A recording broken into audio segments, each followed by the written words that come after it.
చేస్తున్నారు.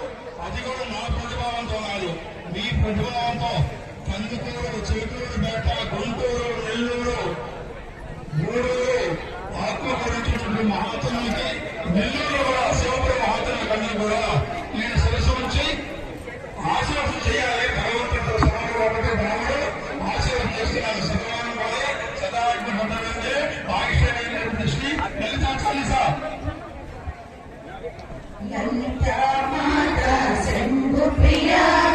జగతికి మూలం నీవమ్మా, శ్రీ భువనేశ్వరి అవతారం జగమంతటికి